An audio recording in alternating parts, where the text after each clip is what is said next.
Have you ever felt completely stuck? Like you're just going through the motions day in and day out, waiting for something to change? That was me a few years ago. I was working a job I didn't love, living in a city that didn't inspire me, and I felt like my life was on a treadmill to nowhere. I knew I needed a change, a big one. So, I did something that scared me more than anything else. I booked a one-way ticket to Southeast Asia, completely alone. My friends thought I was crazy. My family was worried sick. And honestly, a huge part of me thought they were right. What was I doing? I'd never traveled by myself before, let alone to the other side of the world. The night before my flight, I'd barely slept. My mind was racing with a million what-ifs. What if I get lost? What if I get lonely? What if I hate it and I've just made the biggest mistake of my life? Landing in Bangkok was a total sensory overload. The heat, the smells of street food, the constant buzz of motorbikes, the language I couldn't understand. It was overwhelming. For the first 48 hours, I pretty much hid in my hostel room, convinced I'd made a terrible mistake. I was lonely, I was scared, and all I wanted was to go home.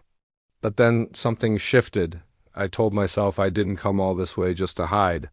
So I forced myself to go on a walking tour. And that's where everything started to change. I met other travelers, people from all over the world, each with their own story.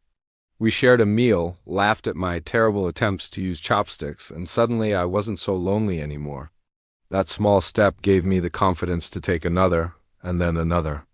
I started navigating the city on my own, bartering at markets and trying foods I couldn't even name. There's a unique kind of freedom that comes from realizing you can rely entirely on yourself. I learned to trust my instincts, to be okay with plans falling through, and to find joy in the unexpected. From the chaotic streets of Bangkok, I made my way north to the mountains of Chiang Mai.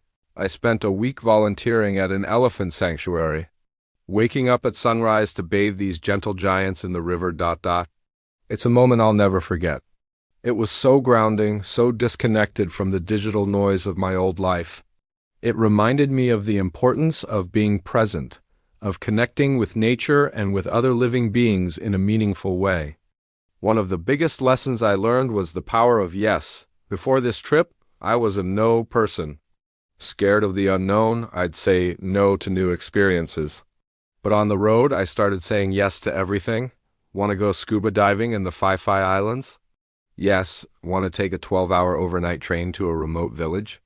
Yes. Want to try this incredibly spicy dish that might just melt your face off? Absolutely, yes. Saying yes opened up a world of adventure. I dove into crystal clear waters and saw a whole new world beneath the waves. I hiked through dense jungles to discover hidden waterfalls. I rode a scooter along winding coastal roads with the most breathtaking views. And yes, I ate that incredibly spicy dish, and my face did, in fact, feel like it was melting, but it was so worth it. Of course, it wasn't all sunshine and beautiful landscapes. There were tough moments. I got food poisoning on a remote island. I missed a bus and was stranded for a night.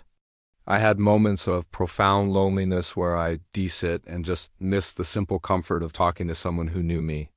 But even those tough moments were valuable. They taught me resilience. They taught me how to problem solve on the fly, how to ask strangers for help, and how to be comfortable in my own company. I learned that I am stronger and more capable than I ever gave myself credit for. You don't know what you're made of until you're tested, and solo travel will definitely test you. The person who got on that plane to come home was not the same person who left.